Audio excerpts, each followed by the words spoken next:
We'll sort of play it by ear. If you see somebody climbing on the chandelier, that will be Doris. We tested very carefully the first day, and everybody could hear in the back row until we started to talk.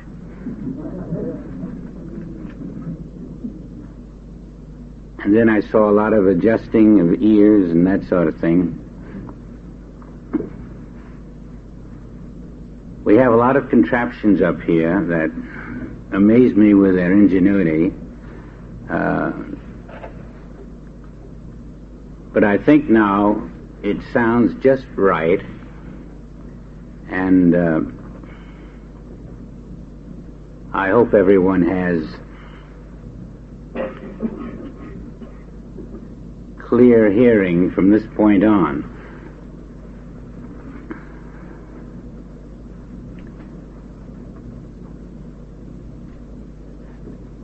In our wilderness experience,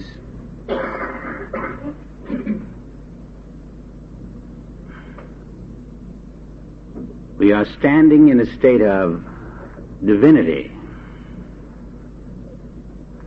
which is a state of no mortal self.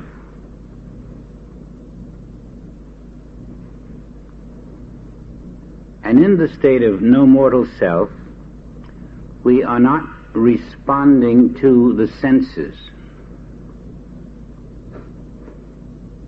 and the evidence that they bring. Rather, we are upholding several principles. One is that there is only one creator.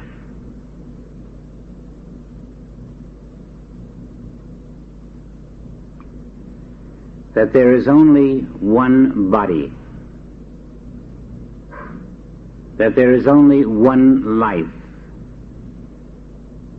And there is only one consciousness.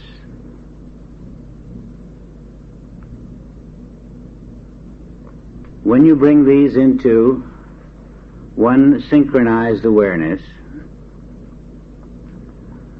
the world of effects no longer has power, and you are in a position to prove the non-power of the world mind.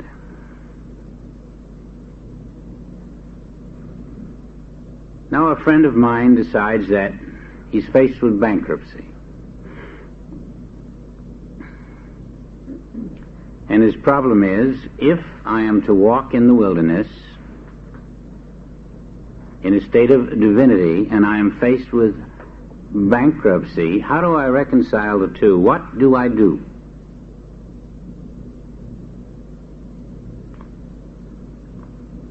Another one has another crisis, and a third another crisis. And each is saying to themselves, what do I do in a state of emergency when I am supposed to be in a state of divinity?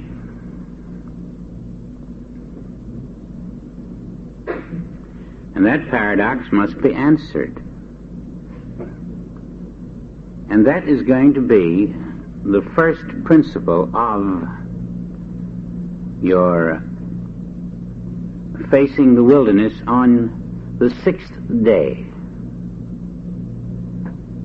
By now we'll assume we've done 5 days, and we're into the 6th, and before this lesson is over we'll be finished with 10 days of facing the wilderness, which you're going to do actually in those 10 days later. Today's principle will be, when you are faced with a situation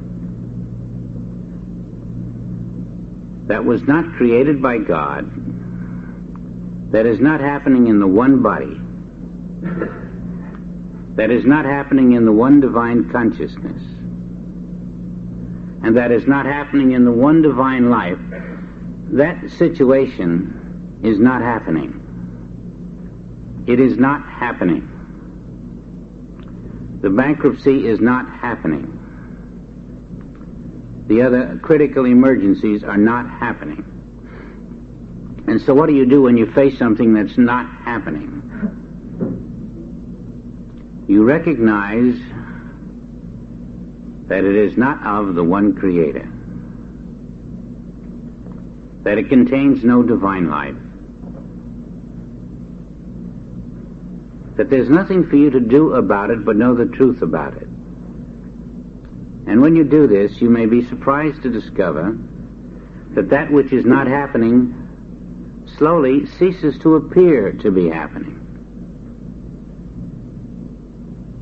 Now that's a very hard thing, to look at that which is threatening and know it is not happening. But that's the principle. And later, when you are walking confidently in the awareness that you are in the kingdom of God, you'll even be reinforced by knowing this that I see is not happening in the kingdom of God.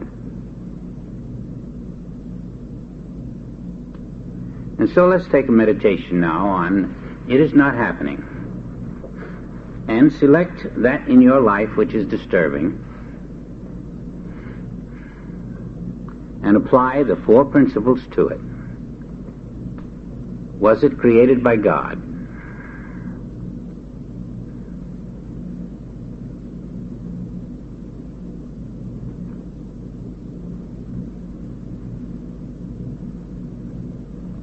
For instance, did God create tumors?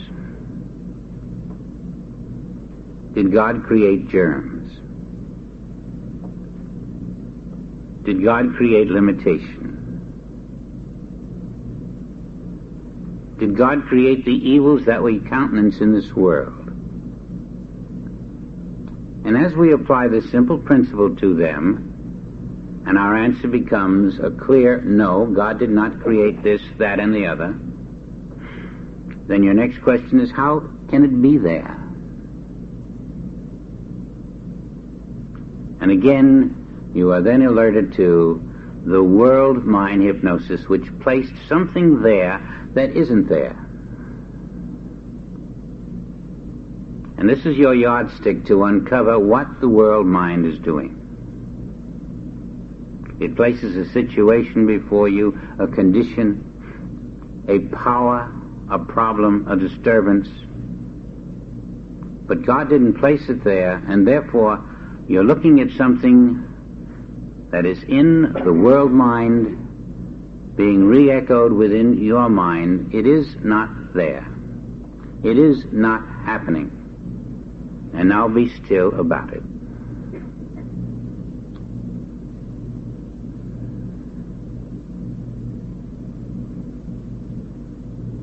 Now something has to give this condition a life. Something has to move it. Something has to press it toward you as a form of threat. What is that force? What is the life within this situation? Is it divine? Is it of God? And when your answer is no, then if this tumor does not have the life of God in it, if this bankruptcy does not have the life of God in it, if whatever this critical emergency is does not have the life of God in it, and was not created by God, then it is without life. What is sustaining it if it has no divine life? Only the belief that it is there. Nothing else can sustain it.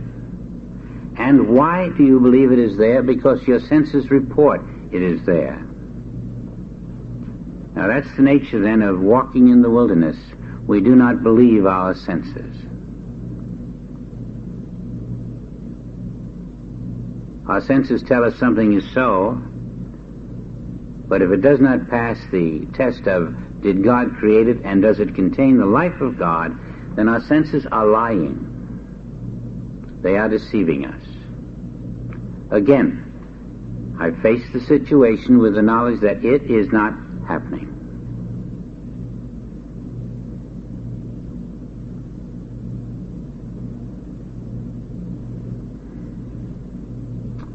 The body of God is infinite. To the human eye, there are many bodies. But God's body does not divide into many bodies. And so, is this tumor happening in the body of God? No. Is this bankruptcy happening in the body of God? No. Then it isn't happening in the divine body, which is infinite. And therefore, it is not happening.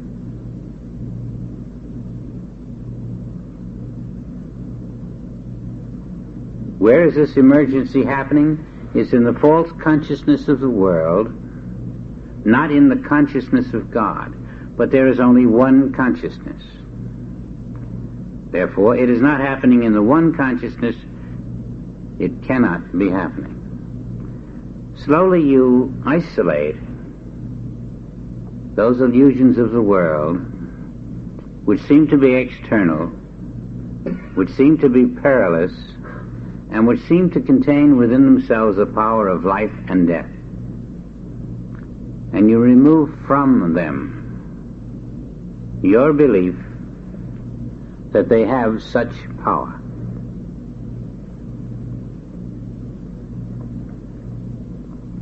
All that kills is your belief in a personal self, in a body that is not the body of God, in a you that was not created by God, in a consciousness that is a personal consciousness, in a life that from beginning to end was not the life of God.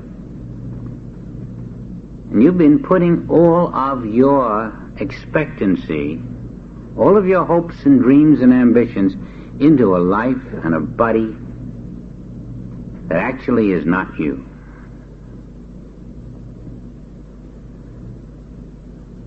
And the more you pursue the awareness that there is another you, a you that is the life of God, the body of God, the consciousness of God, and was created by God, and that you is the Christ self, the more you become aware that such a Christ self exists, the more you become aware of the need for rebirth into the actual presence of your divine self. All of these lingering states of unrest in the material world are there as a reminder that you are departed from your divine self, that you have departed from the nature of your own being. And these false degrees of separation must manifest as the human problem. Now you see why the bottom line in the Bible is rebirth. Rebirth from that which claims to be you, which ultimately dies and never was you. And we begin to feel a new understanding of death. We see it in a totally different light. In fact, all of the human concept of death becomes obsolete. Death does not mean what it appears to mean. It is a mistranslation of the senses. That is why we are told that Jesus abolished death. What does that mean? People are dying all around us. How did he abolish something if it still appears to happen around us? We cannot ignore that statement. Before Jesus, the world faced no choice. The ultimate end of every person who walked the earth was death. Jesus, you might say, opened a trapdoor. He said, look, here's another way. It may appear as death to the world, but it's the entrance to life. It is the way to your divine life. And I call it rebirth. It's very different than death. It's a way in which you go through this trapdoor, and rather than come to a termination point or a return to an old state of consciousness, you move now into new dimensions. You don't die physically, but rather you die to the sense of being a mortal being. And suppose, for example, that you wanted to be a doctor. And you'd gone through all these years of study in college, and now there were no medical schools. There's just no way to go higher. Or suppose in any field of endeavor you wanted to go higher than you were, but there simply was no place to go. Well, that's how mortals are. The only place they've got to go is into a coffin. Jesus comes along and says, wait a minute, there is a place to go. There's a place to go that's higher. If you're ready for it, I've got the plan for you, and it works. And that higher plan is what I'm calling rebirth. Now, as you die to the world mind, as you die to the senses, as you die to the belief that you were created in time and must end in time, and as you become aware of the nature of God, you will find this trapdoor which leads you out of death into another experience called rebirth, or return to divine birth. And this secret trapdoor is your own identity. Wrong identity brings the wrong experience. Right identity brings the right experience. And now Jesus abolishes death by abolishing wrong identification.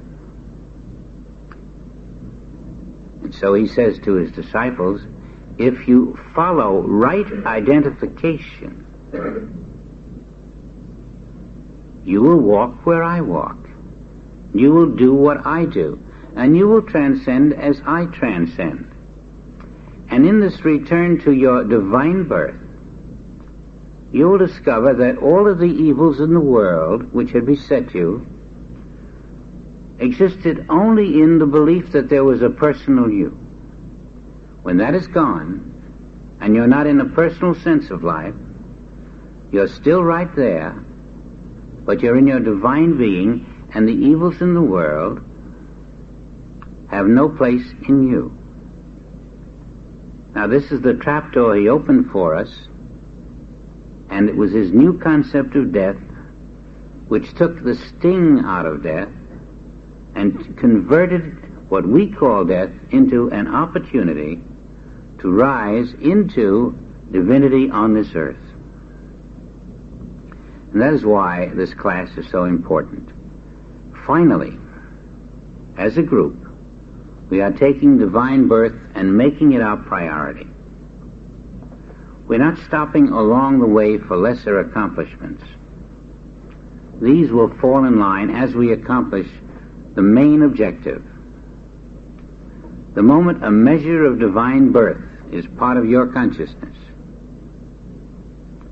in that moment all of the evils in the world face a different you, a you which is no longer helpless, a you which no longer has to resist and defend, but a you which is invulnerable just by virtue of your divinity. Now we all start a day the same way. What I am going to do today, where I am going to go, who I am going to see, and what I would like to see happen. And oh yes, I just thought about it. I wonder what God had in mind.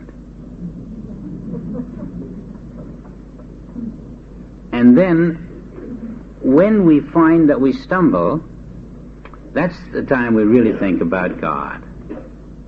That's when the mortal prays to God, the mortal implores God, the mortal says to God, what do I do next?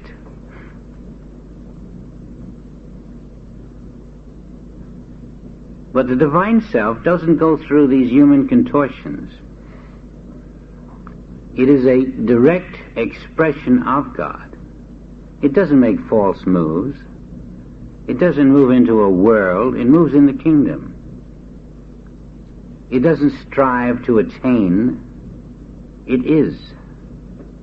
It doesn't have to outthink its competitor. It lives in the consciousness of one, in the Father who knoweth our needs. And so we reverse the using of our own mortality as a nucleus for life. Whereas I focused my world around this personal self, which lived in this world, divine birth tells me that I am not this personal self, and I do not live in this world. And if I persist in maintaining this human attitude toward life, this human belief in living in a world, then I have no right to be a part of an activity called infinite way, because it teaches the very opposite. It teaches that your life must be built around your divinity, and that all priorities are given solely to living the divine will in the kingdom of heaven on earth, independent of all powers of this world.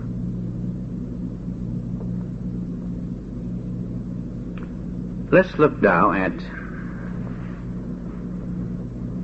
the direct route to attaining divine sonship.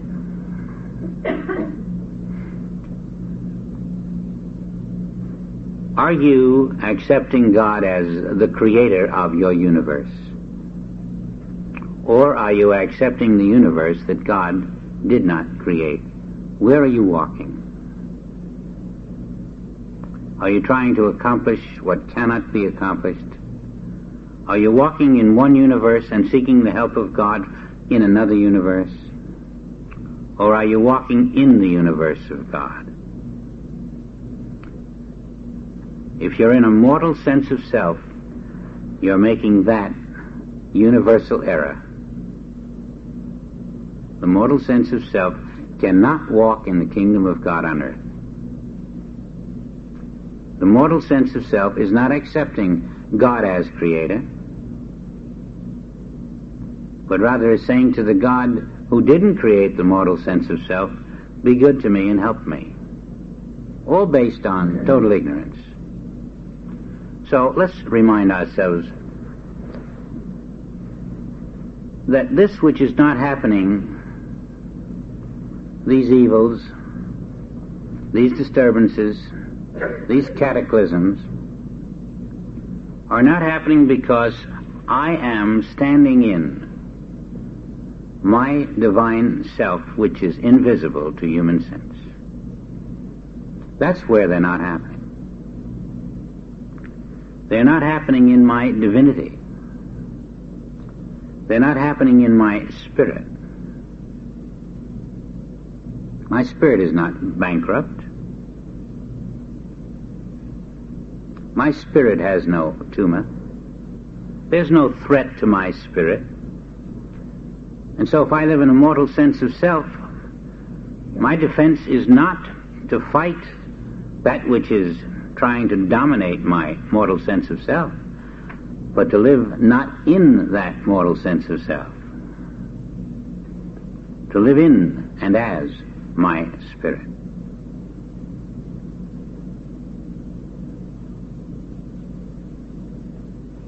Your second principle will be then to honor the Creator by accepting no life that is not the life of God. And you might call this principle that there is no second life. That will be your second principle. There is no second life. The only life there is the life of God. It is never in a state of danger. It is never in a need of repairs. And that can be the only life that I know. I'm assuming you're willing to accept that the life of God is the only life you have. Now that life can never depart from you. That life always was your life. And because that life can never die, you can see that all thoughts of death are the belief in another life. Every belief in death is the belief that I have a life other than the life of God. And we're all subject to that false belief until we become spiritually educated. And so I say to you that your life, which is not the life of God, is a false life, a counterfeit life, a life that is not even your life, but rather a world belief that you have accepted. And then you have accepted that life to be inside this body. Now, God's life did not enter your body. That's very important to see. The life of God cannot enter your body. Not this body, this physical image. And because the life of God cannot enter your body, there is no divine life in this body.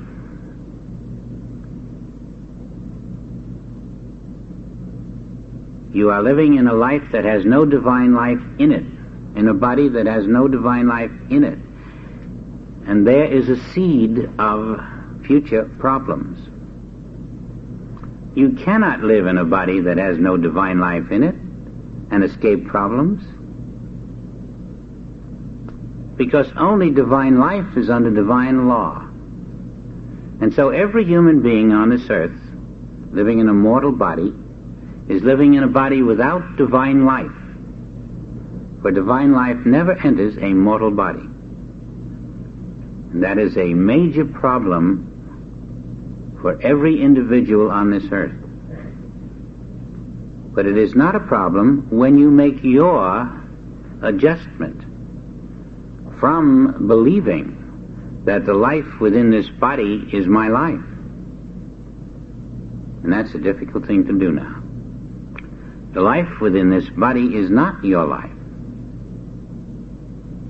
The life within this body is the life of the world mind counterfeited to simulate your life.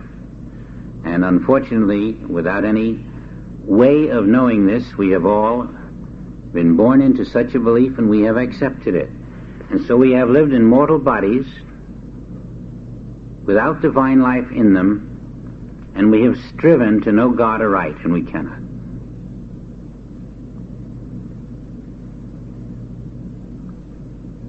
The Creator did not create that body, which is mortal, or the life within it, and as long as you remain in such a state of thought, you are created by the father of lies, the world mind.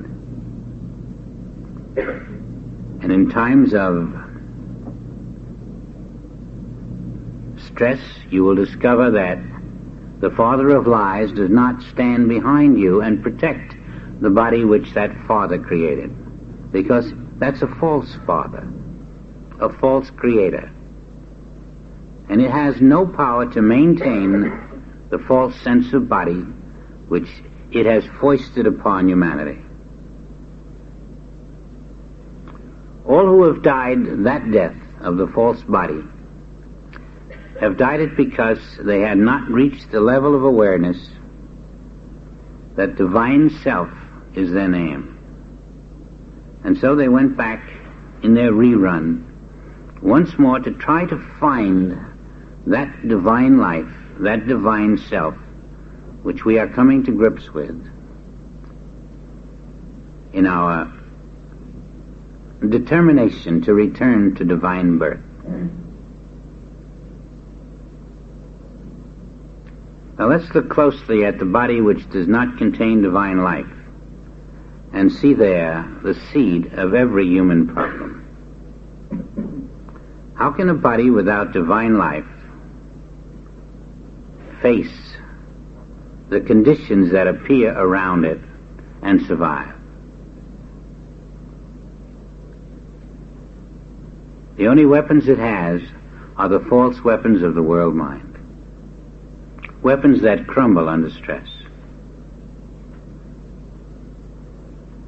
Weapons that promise much and deliver little. But you have a divine Father. If so be you accept divine sonship.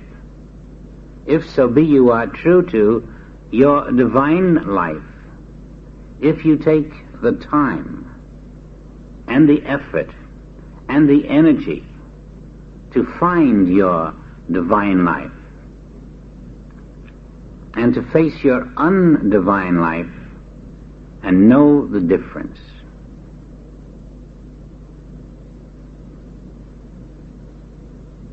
If you believe in death, you do not know your divine life. If you believe in sickness, you do not know your divine life. You can clearly see then that unless you realize that divine life is perfect, and all that comes to you in the nature of imperfection is not divine life and therefore is part of the world illusion, you will succumb to it. You will resist it. You will grapple with it. Sometimes you will think you've won, sometimes you will know you've lost. But always you'll discover in the final analysis, you cannot defeat an illusion, nor can you control an illusion. You can spend an entire lifespan trying to control the illusions that are not there. Your divine life is perfect because your Father is perfect. And therefore, because your divine life is here, every imperfection in your life must be faced not as something to remove, but as something that has no existence. It is not happening in your divine life. That's a real change in consciousness. The imperfections of the world are part of the world dream. The knowledge that your life is the life of God and perfect enables you to face the world dream and to awaken from it. The awakening is the discipline to stand in the reality of perfect life with the knowledge that there is no second life. There isn't divine life and non-divine life. There isn't perfect life and imperfect life. There is perfect life, invisible, and the visible illusion of imperfect life. But there are not two. All that is your invisible divine life. And what is not is what appears to be. You don't face the illusion with a sword for that reason.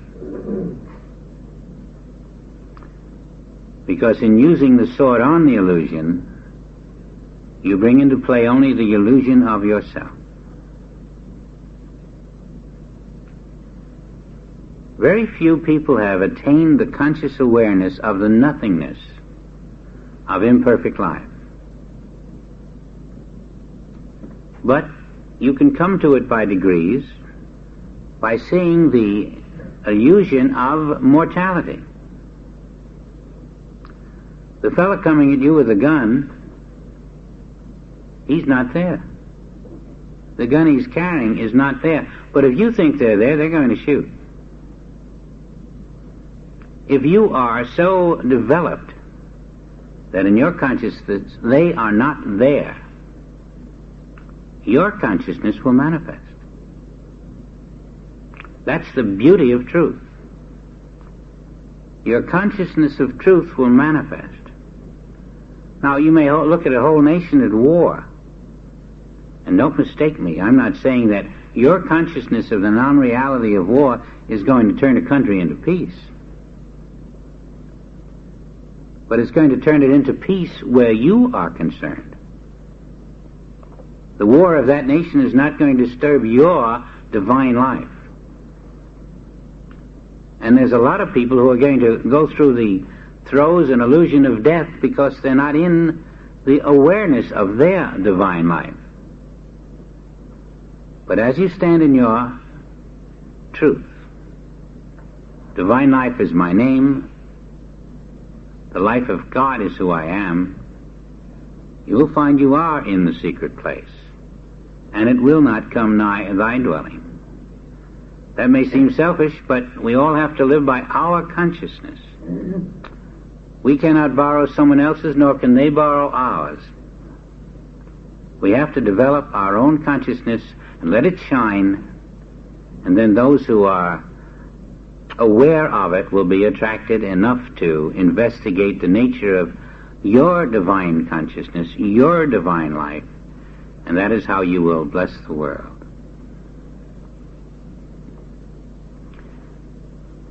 It is not happening was our first principle. The second is there is only one creator. There is no second creator. The third is there is no second life. There is only divine life. Now those three principles could be followed for many years, and you would still find yourself flinching at the sight of a fear of some kind, flinching at the sight of a visible object that threatens, flinching at the sight of a distress occurring in anyone in your family. But as you stand firm in the knowledge of your perfect divine life, you will find you can easily accept the perfect divine life of both friend and foe. I don't care who you're looking at. The life of that form you're looking at is not there. It's not that it's not divine only, it's that it's not there.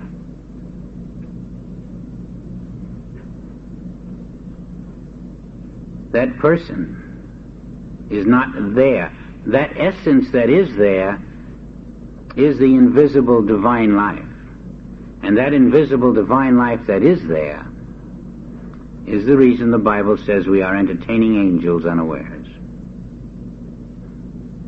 Everywhere we look, there is invisible divine life, and when you deny it to your neighbor, you have lost it, because it is not separate and apart from you, nor is it other than your own. Love thy neighbor as thyself. Recognize the divine life of your neighbor as the divine life of yourself, for there is no second life. Now we're behind the illusion. We're backstage. Up front, they're wearing masks. They are actors on a stage called mortals. Shakespeare thought they were very foolish. And we must come to the realization that we too are very foolish if we're up front on that stage wearing this mortal masquerade, animated by a force that is not our divine life. The masters of light who come to appear in the so-called world that we inhabit always bring with them one mission, and that is to awaken us. we like to ask them to be our leaders and to take us away from power of our enemies. And they do in a sense, but not the way we want them to.